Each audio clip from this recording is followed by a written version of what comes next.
আরে আল্লাহ তোমার নীলা খেলা কেউ বুঝিতে পারে না, ওরে মাওলা তোমার নীলা খেলা,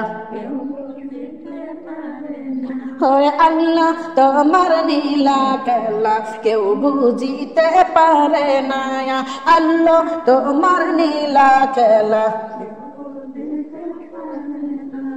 আল্লাহ তোমার কেউ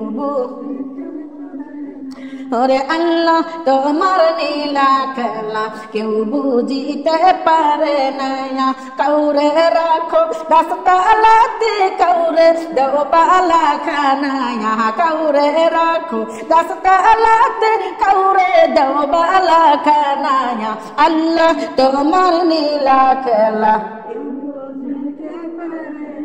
ওরে মাওলা তোমার নীলা খেলা কেউ বুঝিতে পারে না, ওরে আল্লাহ তোমার,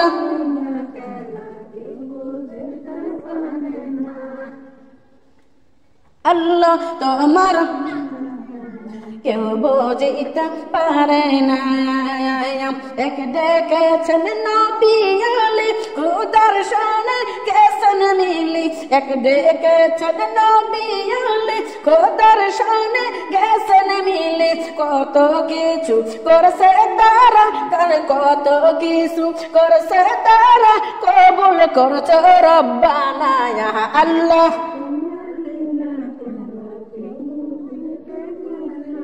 বলো মাওলা তোমার নীলা কেউ বুঝিতে পারে না, ওরে আল্লাহ তোমার নীলা খেলা,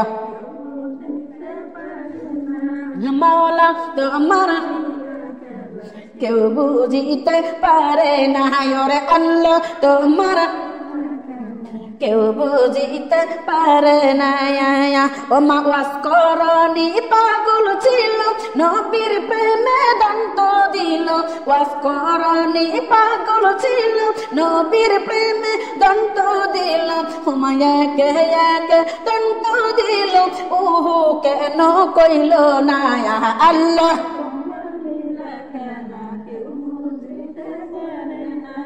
মাওলা তোমার কেউ বুঝিতে পারে না, ওগো আল্লাহ তোমার নীলা,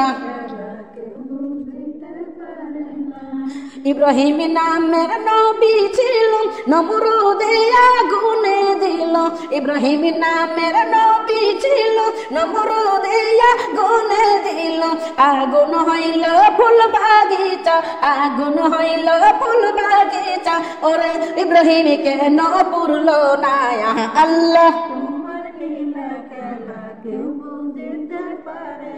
বলো মাওলা তোমার নীলা খেলা কেউ বুঝিতে পারে না, ওগো আল্লাহ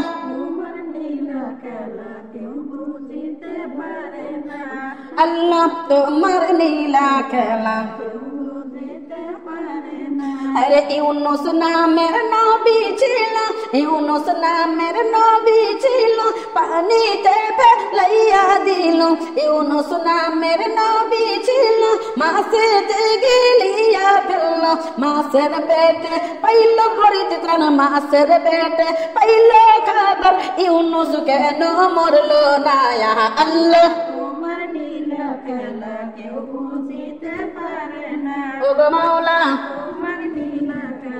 কেউ বুঝিতে পারে না, ওগো আল্লাহ তোমার নীলা,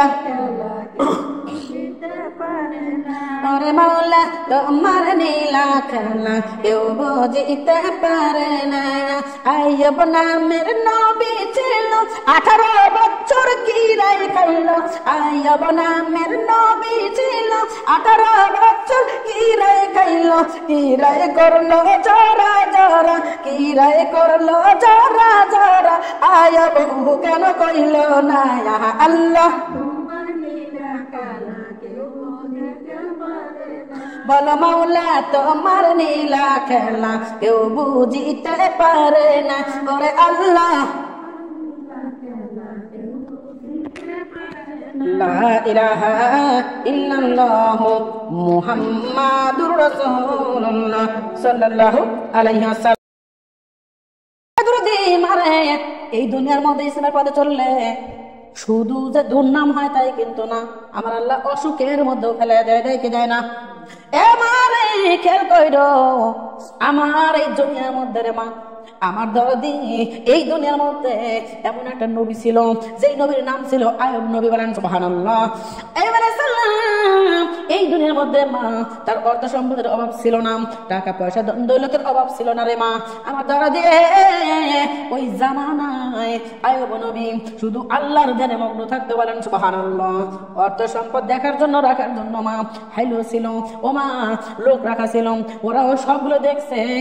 আমার দরদি আর আয়ুব নবী দিবানিশি 24 ঘন্টা আমার দরদি আমল আখলাকের সঙ্গে থাকার চেষ্টা করেছেন, আল্লাহর দরবারে বন্দেগী করছে। বলেন সুবহানাল্লাহ। মারে আয়ুব নবী আগে 2খানা বিয়ে করেছিল এ মা, এই 2খানা বিয়ে করছে মা। এই 2 বউটা এই 2টা বউ ও মা হেদায়েত ছিল না, আল্লাহকে বিশ্বাস করতে না ও দরদি। এমনকি আয়ুব নবী বন্দেগী করার জন্য এই 2টা বউ আয়ুব নবীরও পক্ষপাতী ছিল না।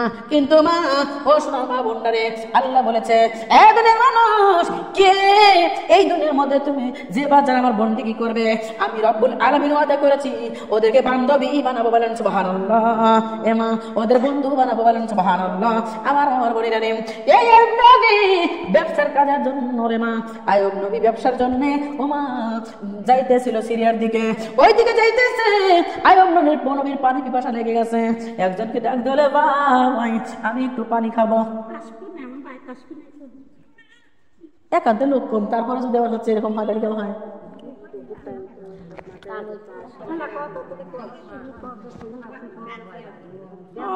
কোন জায়গায়? ও আপনি ওইখানে গেছিলেন? লোক এই দেশের লোক হচ্ছে মনে চিন্তা করে কি জানো, যে হাজির হয়ে গেছে, মেলা শিখে গেছি। আমার মা বোনরা এরা মানে এরা আজি হয়ে গেছে। নাউজুবিল্লাহ নাউজুবিল্লাহ মিন যালিক। এগুলি খেয়াল করবেন মারে। আয়ুব নবী যখন যাইতেছিল রে মা, যাইতে যাইতে পানি পিপাসা লেগে গেছে। ওই নবী দেখতে বলতেছে যে এই জায়গায় কোন জায়গায় একটু পানি ব্যবস্থা করা যায় নাকি, কোথা থেকে একটু পানি খাওয়া যায়।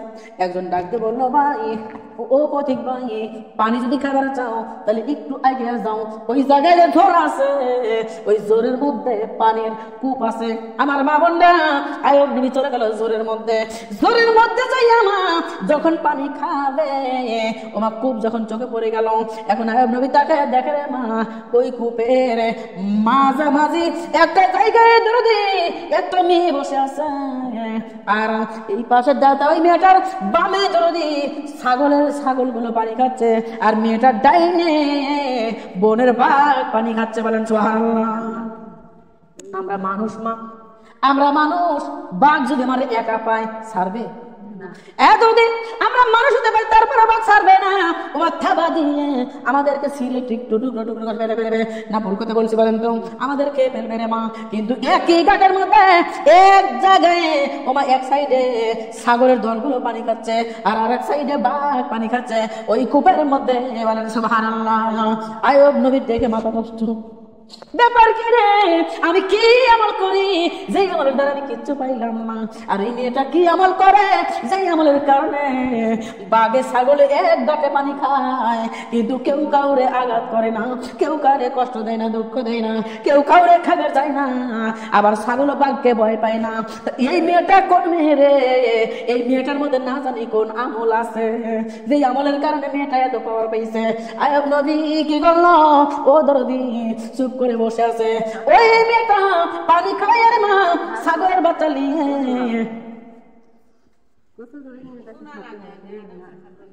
আমার মামার বোনেরা, আমার দরদিরা ডাকতে পারতেছেন।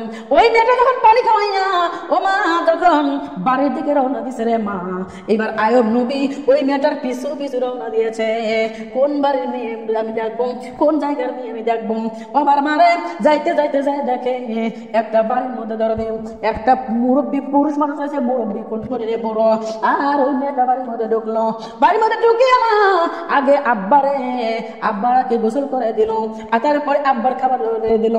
মেয়ে এবার কি করলো মা, খাওয়া দাওয়া যখন শেষ হয়ে গেছে, ও মা মেয়েটা যখন দরদি নিজে খেয়ে বসে ঘরের মধ্যে, আর আব্বা বারান্দায় বসে। এমন তো টাইমে আয়ব নবী বাড়ির মধ্যে ঢুকিয়া ডাকতে বলে, মুরব্বি আমি অমুক দেশের অমুক জায়গার, আমি হচ্ছে রাজা, অমুক জায়গার বাচ্চা, আমি ধন দৌলতের অভাব নাই, আমার সব আছে। ও মুরব্বি আপনি যদি রাজি হন, আমি আপনার মেয়েটাকে বিয়ে করে বেড়ে চাই। বলেন সুবহানাল্লাহ। আমার মা বোনরা, মেয়েটার বাবা মাথা নিচু করে চিন্তা করে যে আমি তো মেয়ের বিয়ের কথা বলবো, যদি মেয়ে রাজি না হয়, আর দরদি তারপরে আগে লোকজন কিন্তু মেয়ের কথা শুনতো না, জানতো না।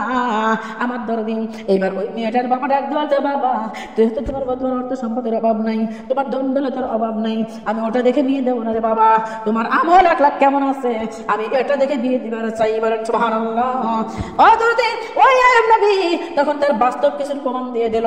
যখন বাস্তব প্রমাণটা কিছু পাইলো মা, কিছু আমল আখলাকের পরিচয় পাইলো, এবার মেয়েটার বাবা রাজি হইয়া ও দাদি ওই সময় ওপেনে মেয়ের সঙ্গে বিবাহ বন্ধনে আবদ্ধ করে দিল। বলেন সুবহানাল্লাহ।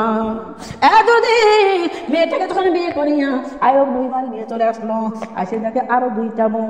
মারে যদিও দুইটা বউ আছে মা, আমি আর আপনি যদি হইতাম তাহলে বাসার ঘরে ঢুকতাম না। ভুল কথা বলছি বলেন তো মারে, কিন্তু ওই মেয়েটা মাথা নিচু করে সব মানে নিয়ে মা ওইবার সংসার করা শুরু করলো। এতদিন ওই মেয়ের জন্য কেউ ছিল না, ও মা অন্য কেউ ছিল না, কেউ বলেন ফাতেমা, কেউ বলেন হাজেরা, এরা না মা, এরা না, এই মেয়েটা ছিল বিবি রহিমা। বলেন সুবহানাল্লাহ। এই রহিমা আল্লাহর দরবারে বন্দেগী করে আমল করে রে মা, আরে যেমন আয়ব বন্দেগী করে তেমনি রহিমা বন্দেগী করে। তবে মা স্বামী স্ত্রী যদি দুইজন একসাথে করে নামাজ পড়া যায়, আলাদা একটা সওয়াব পাওয়া যায়। বলেন সুবহানাল্লাহ। আলাদা একটা মা, আলাদা একটা আল্লাহর তরফ থেকে একটা নিয়ামত পাওয়া যায়। বলেন সুবহানাল্লাহ। মা কয়জনের ভাগ্য জোটে এমন, এতদিন আবার রহিমা একসঙ্গে বসে বসে আল্লাহর দরবারে বন্দেগী করে, আল্লাহর গোলামি করে। আমার মা বোনরা এমন তো ভাবে যখন বন্দেগী করতেছে, আমার দরদি আমার আল্লাহ তাআলা রাব্বুল আমিন আয়ের উপর খুশি, আয়ের উপর খুবই রাজি খুশি। আমার মা বোনেরা যখন দুইজনে একসঙ্গে বন্দেগী করে, আমার আল্লাহ ডাক দিলে ফেরেশতারা রে, এই ফেরেশতারা তোরা দেখ দেখ দেখ, আমার যেমন রহিমা তেমনি আয়ব, দেখ কি সুন্দর বন্দেগী করে, কি সুন্দর আমল করে, দেখ দেখ তোরা দেখ। আমার মা বলে আল্লাহর ফেরেশতারা ডাক দিলেন, বাবুদের আয়ব কোন দুঃখে তোমার বন্দেগী করবে না?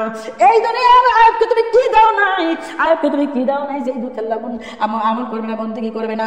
নবী আল্লাহ আয়বের ধন সম্পদের অভাব তুমি দাও নাই, আয়বকে এই দুনিয়ার মধ্যে তুমি টাকা পয়সা জমি জমা অর্থ সম্পদের অভাব তুমি দেও নাই। আর না আল্লাহ এত কিছু পারবো এই জন্য তোমার বন্দেগী করে, নইলে বন্দেগী করতো না। আয়ব যদি গরিব মানুষ হইতো তাহলে ধরবি দুনিয়ায় শুধু কাজ করে বেড়াইতো, তোমার আমল বন্দেগী করতো না, এই দুনিয়ায় তোমাকে চিনতো না। আমার নবী আমার আল্লাহ ডাকবে না, না আমার আয়ব সেই রকম না। আমার আয়ব যদি বিপদে পড়ে মুসিবতে পড়ে রে, আমার আয়ব কোনোদিন আমারে ভুলবে না। বলেন সুবহানাল্লাহ। এ মা ফেরেশতারা যা বলছে ওটাও কিন্তু ঠিক না, ভুল কথা বলছি আমি। আপনার যদি মাথা ধরে মা আর আল্লাহর বন্দেগী করি না, না ভুল কথা বলছে। আমার আপনার গায়ে যদি জ্বর আসে মা আর আল্লাহর নামাজ আমরা পড়ি না, যদি বলা হয় কি আমাকে ও নামাজটা পড়লেন না, কষ্ট না যে এই মাথা ধরিছে এই মাথা লে কেমনে নামাজ পড়বো, মাথা তুলে দাঁড়াবেরি পারতেছি না, ভুল কথা বলছে। যদি বলি নামাজ পড়লে না, কষ্ট আমার জ্বর আছে মনে হয় কপাল পুড়ে যাচ্ছে, এত জোরে জ্বর আইছে নামাজ পড়তে পারবো না। এ মা যে নামাজ পড়ে না তার নানান রকম বাহানা। বলেন নাউজুবিল্লাহ নাউজুবিল্লাহি মিন যালিক। মানে আমার বোনেরা আয়ব নবীকে যখন আয়ব নবী নিয়ে কথা কম্পন করতেছে ফেরেশতা আর আল্লাহ, আমার মারে আল্লাহর ফেরেশতা ডাকলে আল্লাহ যদি তুমি দেখে পারো আয়ব নবীর সম্পদ তুমি কেড়ে নাও, আয়ব নবীর সম্পদ যদি কেড়ে নাও, আয়ব নবী যদি গরিব হয়ে যায় তুমি দেখবে তারপরেও তোমার বন্দেগী করে কি করে না। আমার মা বোন না আমার যারা দিলে রে আল্লাহ রাব্বুল আমিন বলে ঠিক আছে তাহলে পরীক্ষা হয়ে যা। এই পরীক্ষার মধ্যে দরদি আয়ব রহিমা আমল করে কেমন উঠছে রে মা। এমন তো টাইমে ও মা উটের খামার থেকে লোক এসে ডাক বলতে ইয়া ও আয়ব নবী সর্বনাশ হয়ে গেছে। কি হয়েছে? উটের খামার থেকে যত উট নিয়েছিল রে কি জানি হয়েছে জানি না, যার কারণে একটা উট আর দুনিয়ায় বাইছে নাই, সব উট মারা গেছে।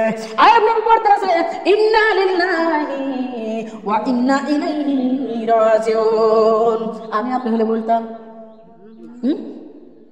আমি আপনার যদি হইতাম মা, এ মা গার কাপড় কোথায় আছে দেখতাম না, মাথার কাপড় নাই নাই, বন্যের কাপড় নাই নাই, গড়া গড়ি পরে চিৎকার পারতাম না। ভুল কথা বলছি বলেন তো? একটা বার চিন্তা করতাম না যে দুনিয়ার সম্পদের জন্য আমরা আখিরাত হারাইলাম। বলে নাউজুবিল্লাহ। আমার মা বলে না, একটা খবর তো পাইলই রে মা। আয়াত নবী বলল ইন্না লিল্লাহি ওয়া ইন্না ইলাইহি রাজিউন। আরেকজন দৌড়াইতে বলছে ও নবী সর্বনাশ হয়ে গেছে। ভাই কি হয়েছে? ভাই আমাদের যে গুদাম ঘরে যত ধান গম যত দ্রব্য ছিল আগুন লাগে সব পুড়িয়ে গেছে। আমার মামার বলি না, আয়াত নবী ডাক দিয়ে বলতেছে ফি সাবিলিল্লাহ ফি সাবিলিল্লাহ। যদি বারবার যখন একেবারে একটা খবরের পর খবর আসে, আয়াত নবী তারপরে স্থির হয়ে দাঁড়াইয়া আল্লাহর শুকরিয়া আদায় করে বলেন সুবহানাল্লাহ।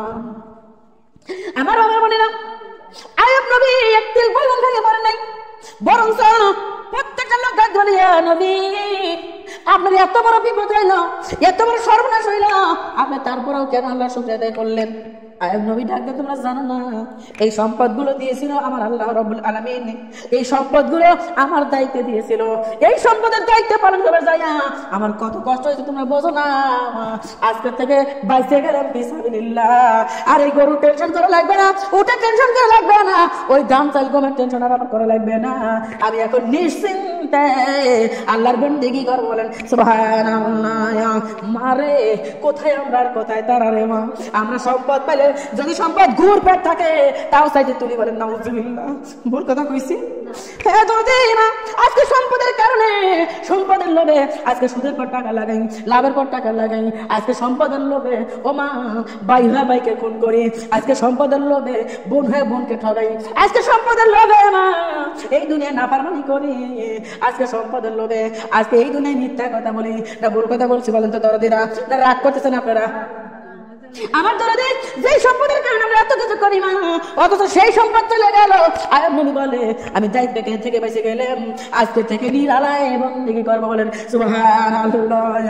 মারে এই জন্য আল্লাহ রাব্বুল আলামিন বলেছে খবরদার খবরদার, বিপদ যদি হয়, দোকান যদি হয়, ভালো মুসিবত যদি আসে, খবরদার ভাইয়া করো না, নিজেকে কন্ট্রোল রাখে যে বন্দেগী করবার পারো। আমার বন্ধু বানায় জান্নাতে দেব তোমাদের জমরাত পাথরের ঘর। বলেন সুবহানাল্লাহ। ও আমার বোনেরা, আয়াব নবী বন্দেগী ছাড়লো না, বিবি দরদি রহিমা বন্দেগী ছাড়লো না। অন্য দুইটা বউ বারবার খালি ঝগড়া করে, সব বোন এসে বড় যে কৃষি বন্দেগী করে, কি আমল করে, কি বন্দেগী করে রে, যেই বন্দেগী করলো তাও তো উড়াল কোনো কিছু রাখলো না। হ্যাঁ ঘরে দিচ্ছে, তোর ঘরে শরীর রাখছে, আরে তোর ভাত খাবো না, তোর সঙ্গে ছেড়ে দেবো। এই গরিব দেখে বিয়ে করছিলাম না, আমরা বিয়ে করছিলাম সম্পদ দেখে। আবার দরদি আমার মা বোনরা এত কিছু বলার পরও আয়াত নবী দরদি তাদের সঙ্গে খারাপ আচরণ করে না। কিন্তু দরদি এইবার আল্লাহ ডাক দিয়ে বলে ফেরেশতারা রে দেখ দেখ দেখ আমার আয়াব এখন আমার বন্দেগী করে। আল্লাহ এত সম্পদ তুমি দিছিলে, তুমি দিছো এই জন্য বন্দেগী করতেছে। আল্লাহ গো আল্লাহ আরেকটা পরীক্ষা করো। কি পরীক্ষা? ওর যে বেটা বিটি যারা আছে এক ঘরে শুয়ে থাকে, ওই বেটা বিটির 10টাকে একবারে কাম দিয়ে নিয়ে নাও, দেখো তোমার পাগল হয়ে যাবে, তোমাকে আর চিনবে না। আমার আল্লাহ ডাকবে না রে না, এসব ভুল কথা। আমার জীবন আমার ভুলবে না। এ মা দেওয়াল ভাঙে দরদি ফেলা দেও 10টা বেটার গার উপরে। এমা একদিনে একটাই এক মুহূর্তে, একটা না দুইটা না 10টা বেটা দুনিয়া থেকে বিদায় হয়ে গেল। দুই বউ চিৎকার করতে কান্নাকাটি করতেছে, আর এইদিকে আয়াব আর রহিমা আল্লাহর গোলামি করতেছে। বলেন সুবহানাল্লাহ। আল্লাহর দাসত্ব করতেছে, দুইটা বউ কান্নাকাটি করতেছে, কান্নার রোল পড়ে গেছে রে মা। তারপরও আবার রহিমা ওঠে না। যখন বন্দেগী শেষ হয়ে গেছে, আমল করা শেষ হয়ে গেছে, এখন যাই নামাজ টান দিয়ে যখন ডাকে দিয়ে তুলছে দে দেখে দুইটা বউ কাঁদতেছে। ডাক দিয়ে বলে আমিন সাহেব কিসের বন্দেগী করো, কার আমল করো রে? সে তো তোমার বেটা করে বাঁচাইলো না। কয় কি হয়েছে আমার বেটা করে? কয় দেখছে সব বলেছে। কয় কি এত কান্না কাঁদতেছি, এত চিৎকার করতেছি, দেওয়াল পরে যারা পড়তে দেখতেছে, তারপরেও বলে কি কি হয়েছে জানেই না, বোঝেই নাই, মানে টেরই পায় নাই। আরে বসবিন তুমি জানো না তোমার একটা না দুইটা না 10-10টা বেটাকে আল্লাহ একসঙ্গে দুনিয়া থেকে নিয়ে চলে গেছে। আমার আয়াব নবী ডাক বলে ইন্না লিল্লাহি ওয়া ইন্না ইলাইহি রাজিউন। আমার মামার বোনেরা ওরা ডাক বলে তোমার ভাত খাবো না, বেটা মরে গেল তারপর ওই আল্লাহ রে বললে না তোমার ভাত আমরা খাবো না। আমার মা বোনরা ডাক দিলে বিবি এমন কথা বলা লাগে না, আল্লাহর জান আল্লাহর মাল আল্লাহ নিয়ে গেছে, আমাদের কিচ্ছু করার নাই। যদি মা বন্ডারে এই কথা শোনার পরে রে মা যদিও বউ দুইটা চাই নেই যদি তারপরেও নানান রকম কিন্তু ঝগড়া জাতি ও মা গন্ডগোল ফেসে চলতেছে। আমার বাবার বন্ডারে আমার আল্লাহ রাব্বুল আলামিন ধরেছে তোরে দেখ দেখ দেখ দেখ দেখ এই পরীক্ষায় আমরা জিতে আসতে পারেন সুবহানাল্লাহ। আমার মা আমার বন্ডা আমার আল্লাহর বিরুদ্ধে ডাক ধরে মা বল যদি পারো তাহলে আয়াতকে একটু অসুস্থ করো, অসুস্থ হওয়ার পরে দেখি আর তোমার কি করে। আমার মা বোনেরা আমার দাওরাতি ও সোনার মা বোনরা রে ডাকতে বললো ঠিক আছে কি করা যায়, আপনি যা করবো আমরা করবো। ওখানে কি করলো একটা ফেরেশতা এসে আয়াব নবী দাঁড়ায় আছে, আয়াব নবীর কানের মধ্যে একটা ফুল লাগাই দিল। এবার ফুল যখন লাগা দিছে মা আয়াব নবীর তামাম গায়ের মধ্যে জ্বর চলে আইছে, এত জ্বর মা কাঁপানি জ্বর শুরু হয়ে গেছে। আমার মা বোনেরা আয়াব নবী কাঁপানি জ্বর নিয়ে আল্লাহর বন্দেগী করে। এ যদি বিবি রহিমা মন দিকেও করে আবার তেনা ভিজে ভিজে স্বামীর খাওয়া তো মুছে দেয় রে মা। এমন চলতে চলতে 3 দিন 2 দিন 2 দিন চলে যাওয়ার পরে দেখে আয়াব নবীর সারা গায়ে কি যেন গোটা গোটা দেখা যায়। ও মা পশিনি পুশিনি হয়ে গেছে। আমার মা বোনটা কবিরা জানা হইল, ডাক্তার আনা হইল। ডাক্তার বলে ও এটা হচ্ছে এটা হচ্ছে মানে ছোঁয়া লাগলে মানে ছোঁয়া লাগবে যার ছোঁয়াইছে বিরাম, এটা হলে ছোঁয়াইছে বিরাম, এই ছোঁয়া যারা যাদের লাগবে তাদেরও বিরাম হয়ে যাবে, তারা আর ভালো থাকবে না। আমার মা আমার বন্ডারে আয়াব নবী এই কথা যখন বললো রে মা এখন বহুদিনের টুকলা বাজে রেডি, আর তোমার কাছে থাকবো না, তোমার কাছে থাকলে যদি এই বেঁধে আমাদের হয়ে যায় আমরাও তো বকবো না না মা এই চিকিৎসার এই রোগের কোনো চিকিৎসা নাই, কেউ চিকিৎসা দিতে পারবে না। আমার দরদে মা বন্ডারে এমন করে চলতে চলতে মা আরো 2-4 দিন যাওয়ার পরে আয়াব নবীর ওই গোটা গুঁড়ো মা বড় বড় বড় হয়ে ফাইটে গেছে রে মা। যখন গায়ের মধ্যে গোটা হয়ে ফাইটে গেছে মা মনে যেন হয় তাজা গাও থাকতে করতেছে। এমন তো অবস্থা দেখি 2টা বউ বারবার ডাক ধরে স্বামী রে আমার তালাক দিয়ে দাও। আয়াব নবী ডাক দিলে আমি তালাক দিতে পারবো, তোমরা তালাক দিয়ে চলে যাও। মারে আয়াব নবীকে 2টা বউ তালাক দিয়ে চলে গেল। যখন 2টা বউ চলে গেল এখন বিবি রহিমা একা একা ডাক দিয়ে বলে রহিমা রে ওরা 2 জন চলে গেলে তুমিও চলে যাও। রহিমা বলে না স্বামী না, আপনার বিপদ দেখে যদি আমি চলে যাই, আপনার তুফান দেখে যদি আমি চলে যাই আমার আল্লাহ জীবনও মাফ করবে না। স্বামী না না না তুমি এরকম কথা বলো না, আমি তোমার শেষ অবধি তোমার সাথে থাকবো। আয়াব নবী ডাক দিলে ওরা না কয় সম্পদ দেখে বিয়ে করছিল, এমনি এমনি নয়, তুমিও তো সম্পদ দেখে বিয়ে করছিলা, আমার সম্পদ ছিল তখন জানছিলে জানি বিয়ে করছিলাম। ও বিবি রহিমা এখন আমার সম্পদ নাই, বাড়ি গাড়ি নাই, আমার অর্থ সম্পদ কিছুই নেই, সব শেষ হয়ে গেছে, আমার আমি নিজেও অসুস্থ। রহিমা রে তুমি চলে যাও বিবি, তুমি চলে যাও। আয়াব নবীর কথা শুনিয়া রহিমার চোখের পানি ছেড়ে কান্দার বলে স্বামী এই কথা কইও না তুমি, আমি তোমার ছাড়া যাইতে পারবো না। ডাক্তার বিবি ডাক্তার বলেছে কবিরাজ বলে গেছে যে বলে শোয়াইছে আমার কাছে যদি তুমি থাকো তোমার যদি এই রোগ হয়ে যায় তুমি কেমনে মানে আমার দেখবি কে তোমার দেখবে কে? ও বিবি তুমি যাও। রবিবার ডাক দিলাম স্বামী দাও, যদি আল্লাহ দয়া হয় যদি আল্লাহর পছন্দ হয় তাহলে তোমার রোগ আমাকেও দিবে। ও স্বামী আমি প্রয়োজন পরে মারা যাবো তবু তোমার ছাড়বো না। আবার সুবহানাল্লাহ মারে যখন কাল ত্যাগ শুরু হয়ে গেছে অত এলাকার লোকজন এসে ডাক দিলেন না তুমি তোমার বাড়ি চলে যাও, তোমার বাপের বাড়ি চলে যাও। আর আমরা কি করব? এই সোয়াসে এই যে গন্ধ তেমন পাড়ার মধ্যে ছড়াই গেছে, তোমার স্বামীর যে পচা গন্ধ তেমন পাড়ার মধ্যে ছড়াই গেছে। ও রহিমা, তুমি যাও, তোমার বাপের বাড়ি চলে যাও। আর এই আয়াতকে নিয়ে যাই আমরা তাজা তাই গাড়ি রাখি। বলেন নাউজুবিল্লাহ। রহিমা বলে, কি বলেন আপনারা? আমার স্বামীকে তাজা মানুষ গাড়ি রাখবেন? এটা তো হতে পারে না। না, আমার স্বামী ভালো হয়ে যাবে। তাই রহিমা রে, তোমার স্বামীর জন্য এই বাতাসে যদি গন্ধ ছড়াইয়া তাম গ্রামের লোকের যদি এই রূপ হয়ে যায়, ও রহিমা আমরা পারবো না। ওই তোমার স্বামীকে দেশ ছাড়ো, আর নাইলে তুমি সরো, তোমার স্বামীর তাজা গাড়ি রাখবো। বলে নাউজুবিল্লাহ। মারে, আল্লাহ যখন দেখেন পরীক্ষার জন্য বিপদে ফেলায়, তখন কিন্তু পাড়ার লোকজন, এলাকার লোকজন সুযোগ পাওয়া যায় না, বারবার নানান রকম ভাবে ও ধরে তাকে কটল করার চেষ্টা করে। বলে নাউজুবিল্লাহ। আমার বাবার বই নাম স্বামী গো, প্রয়োজন তোমার মাথায় করে নিয়ে আমি দেশ ছাড়বো, তবু তোমাকে তাজা গাড়ি দেবো না। ওদের ডাক দিলে বাড়িতে ওপরা যাও, আমি আমার স্বামীকে যাওয়ার ব্যবস্থা করতেছি। কিসের ব্যবস্থা? আজকে রাতের মধ্যে যদি না যাও, আগামীকালকে সকালবেলা আসি, তোমাকে রাখিয়ে তোমার স্বামীকে তাজা গাড়ি রাখবো। রহিমা কান্দে কান্দে মা, রহিমার মাথায় বুঝ চলে কি করবো, মানে সারা গা পয়সে গেছে মা, ধরার মতো জায়গা নাই, সারা গা পয়সে গেছে, ধরার মতো জায়গা নাই। ও মা, রহিমা কি করলো, একটা মানের পাতা, কলার পাতা কেটে নিয়ে এসে মা স্বামীকে সেই কলার পাতার পর শুয়াইয়া, ও মা একটা পাতা এই জায়গায় দিল, আর একটা পাতা পিঠের পর লাগাইলো, লাগায় স্বামীর কোলে করে নিয়ে, মানে এরকম কোলে করে নিয়ে দরদি রহিমা রওনা দিল।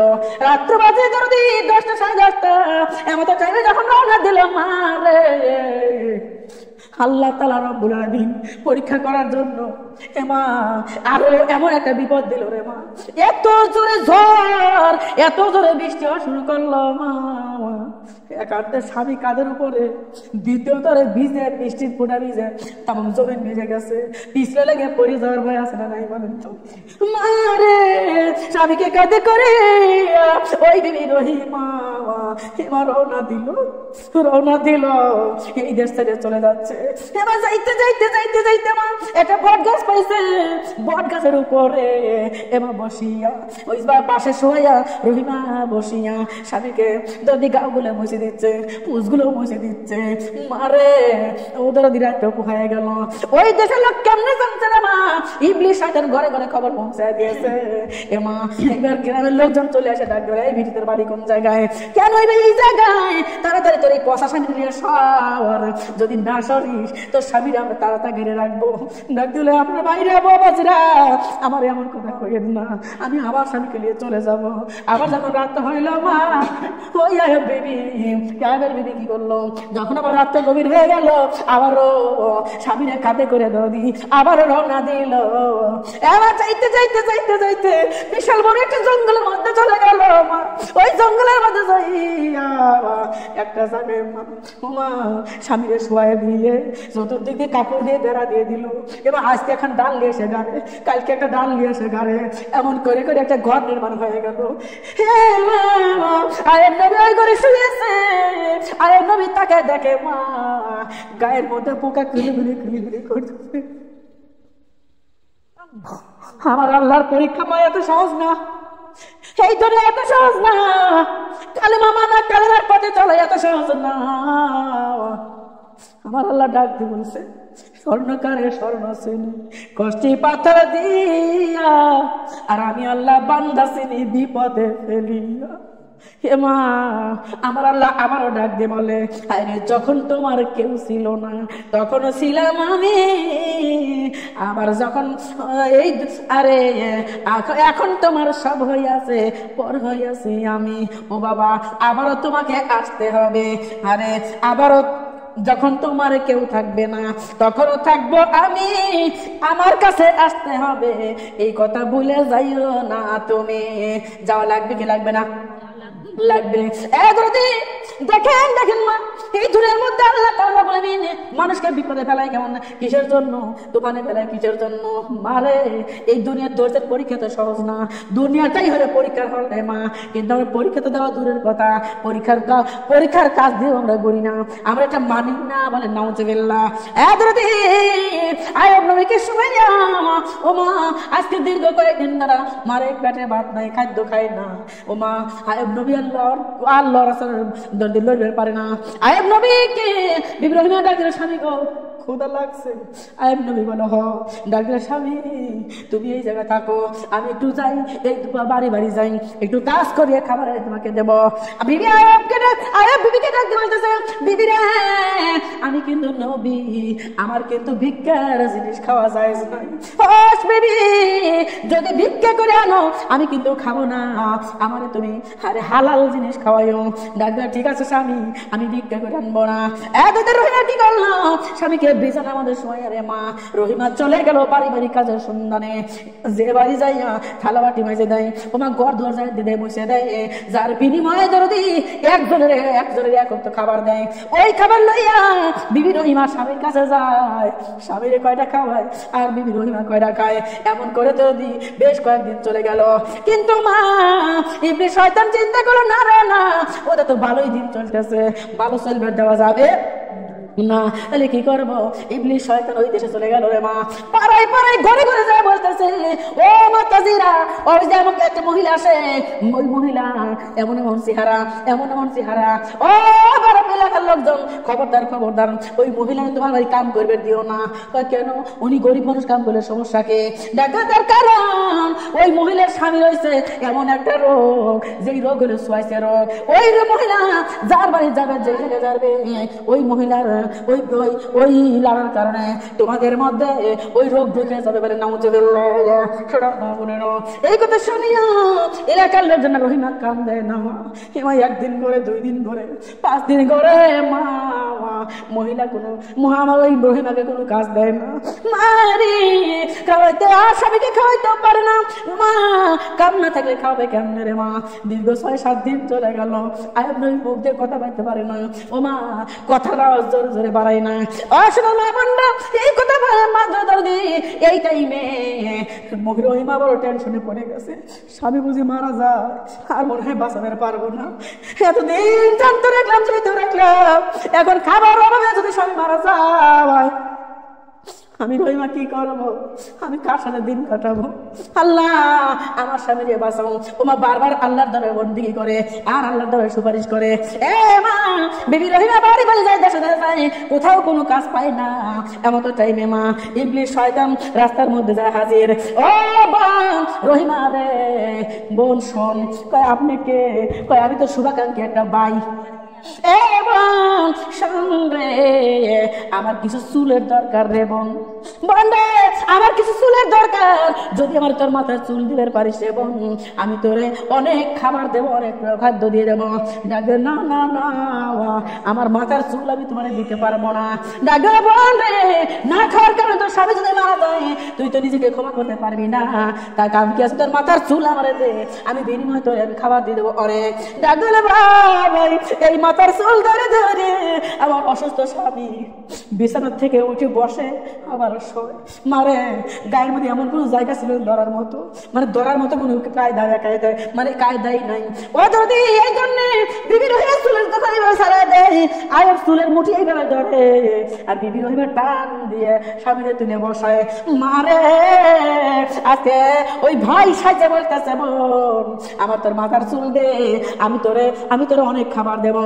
ডাক দিবে না ভাই না, আমার স্বামী এই চুল ধরে ওঠে বসে, আমার ভাই আমি চুল দিতে পারবো না। চলে গেল আয়াব নবীর কাছে।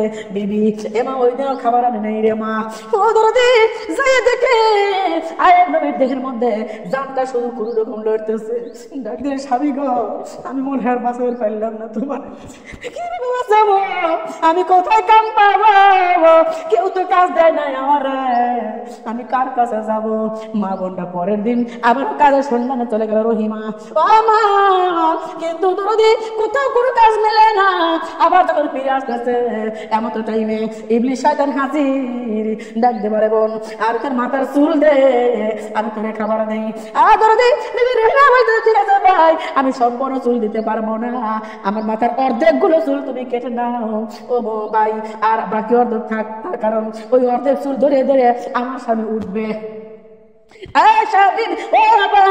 যদি উপকার করবার চাও তাহলে এইটুকুন করো। ডাক্তার ঠিক আছে বোন, তোর অর্ধেক চুল আমারে দে। মা এই কথা বলি আমার চুল কেটে দিয়ে রহিমা খাবার দিয়ে ও তোদি চুল কেটে দিয়ে রহিমা খাবার নিয়ে যাইতেছে। ইতিমধ্যে ওই লোকটা চলে গেছে নবীর কাছে। ডাক্তার তুই একটা নবী, তুই একটা নবী রে, আর তোর বিবি দেশে দেশে দেহ ব্যবসা করে বলে নজরুল্লাহ। হ্যাঁ তুই যে নবী রে, তোর এত বড় সম্মান নষ্ট করলো তোর বিবি। ওই রহিমা বাড়ি বাড়ি যা চুরি করছে, বাড়ি বাড়ি যা চুরি করছে, কেউ আর এখন কাম দেয় না। এই জন্য তোর বিবি লুচ্চামি করবে গেছিল, লুচ্চামি করবে যে ধরা পড়ছে রে। নবীটা একদল বলে শয়তান দূর হয়ে যা, আমি তোর কথা বিশ্বাস করি না, তুই সর এই জায়গাতেন সর, তোর কথা আমি বিশ্বাস করি না।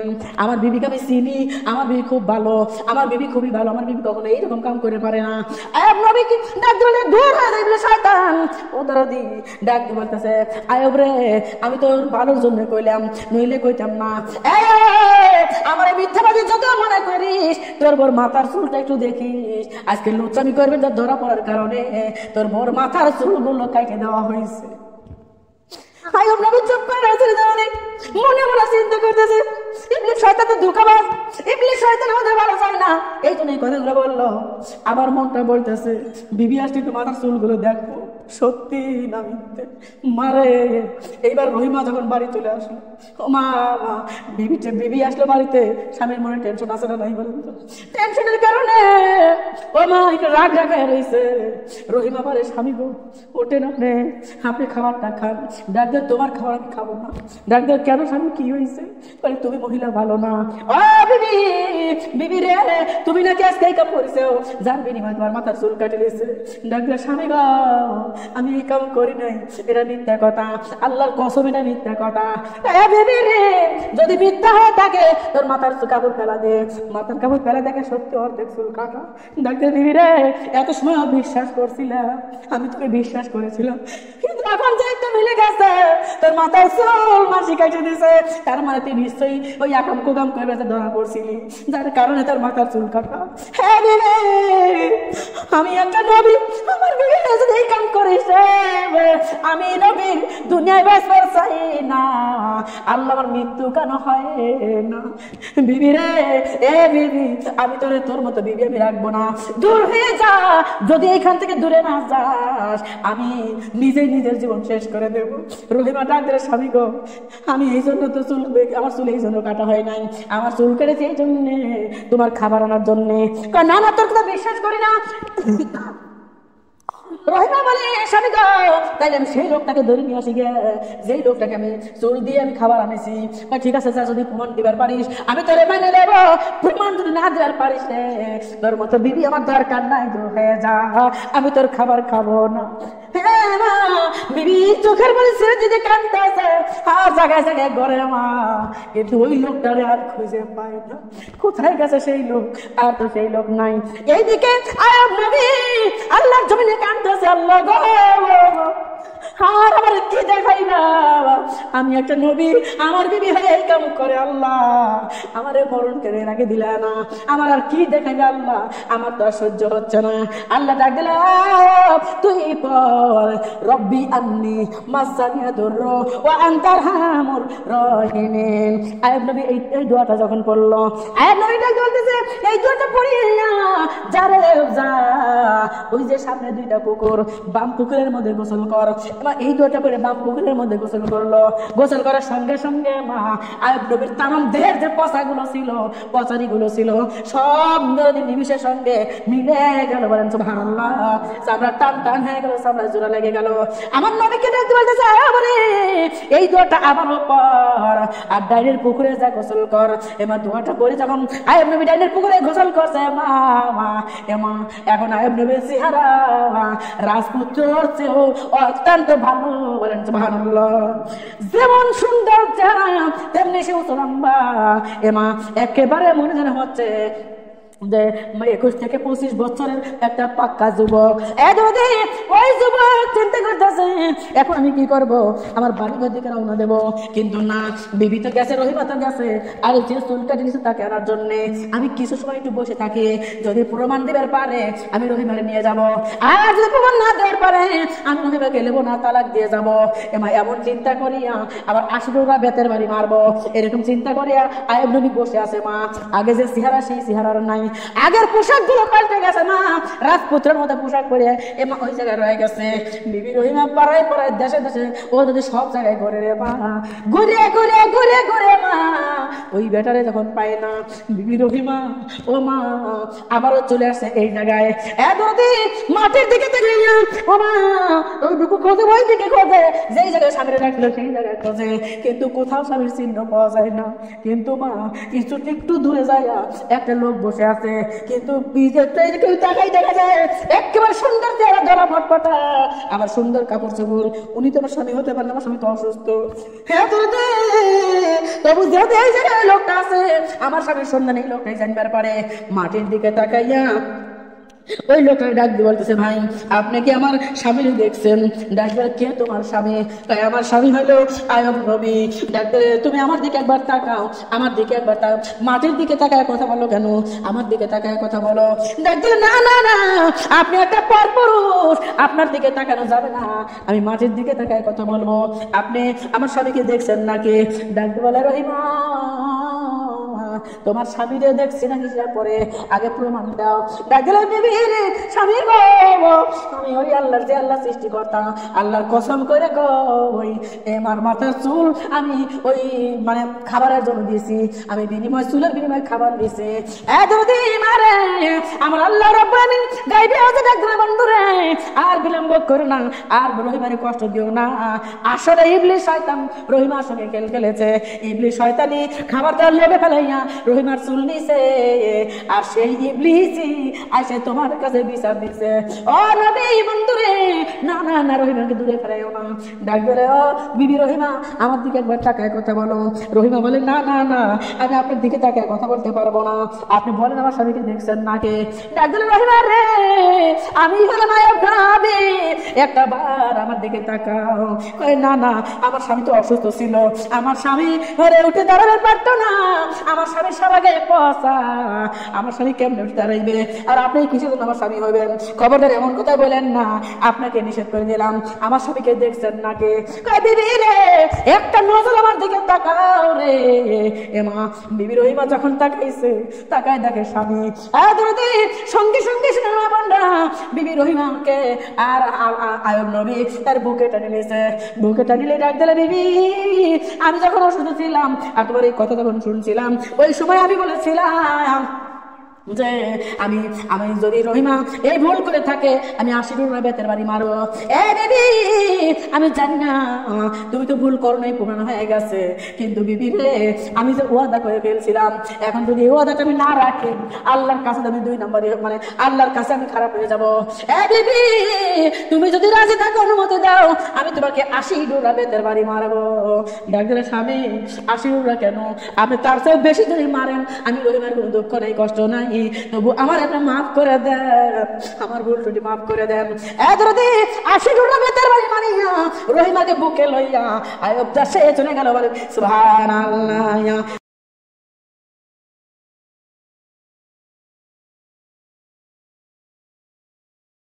আরে আল্লাহ তোমার নীলা খেলা কেউ বুঝিতে পারে না, ওরে মাওলা তোমার নীলা খেলা ওরে আল্লাহ তোমার নীলা খেলা কেউ বুঝিতে পারে না। আল্লাহ তোমার নীলা খেলা, আল্লাহ তোমার কেউ ওরে আল্লাহ তোমার নীলা খেলা কেউ বুঝিতে পারে না। কাউরে রাখো গাছতলাতে, কাউরে দেও পালা খানা, কাউরে রাখো গাছতলাতে, কাউরে দেও পালা খানা। আল্লাহ তোমার নীলা খেলা ওরে মাওলা তোমার নীলা খেলা কেউ বুঝিতে পারে না ওরে আল্লাহ তোমার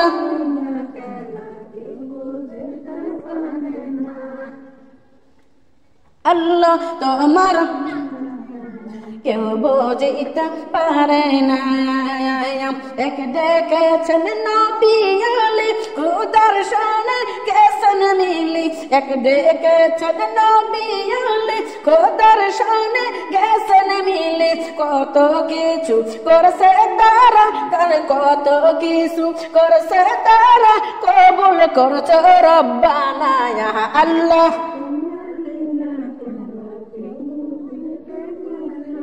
বলো মাওলা তোমার নীলা কেউ বুঝিতে পারে না ওরে আল্লাহ তোমার নীলা খেলা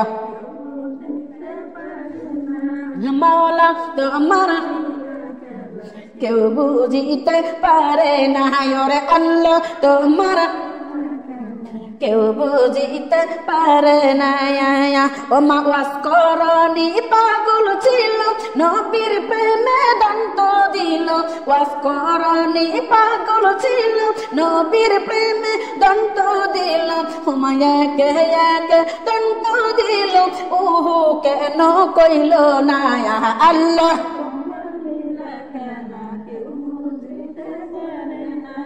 মাওলা তোমার কেউ বুঝিতে পারে না ওগো আল্লাহ তোমার নীলা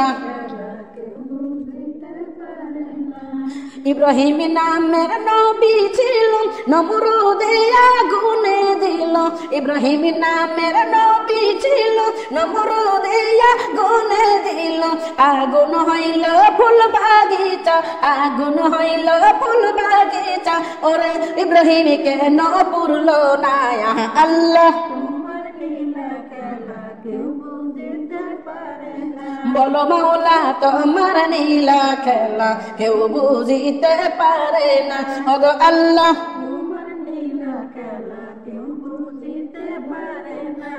আল্লাহ তোমার নীলা খেলা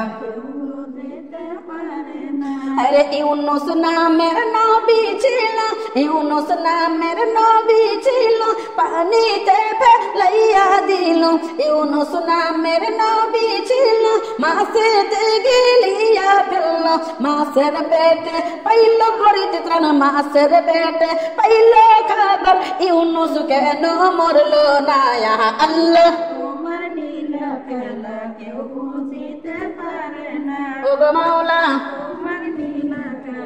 কেউ বুঝিতে পারে না ওগো আল্লাহ তোমার নীলা ওরে মাওলা তোমার নীলা খেলা কেউ বুঝিতে পারে না আইয়ুব নামের নবী ছিল 18 বছর কিরাই খাইল আইয়ুব নামের নবী ছিল 18 বছর কিরাই খাইল কিরাই করলো জরা জরা কিরাই করলো জরা জরা আইয়ুব কেন কইল না আল্লাহ বলো মাওলা তোমার নীলা খেলা কেউ বুঝিতে পারে না ওরে আল্লাহ লা ইলাহা ইল্লাল্লাহ মুহাম্মাদুর রাসূলুল্লাহ সাল্লাল্লাহু আলাইহি ওয়াসাল্লাম।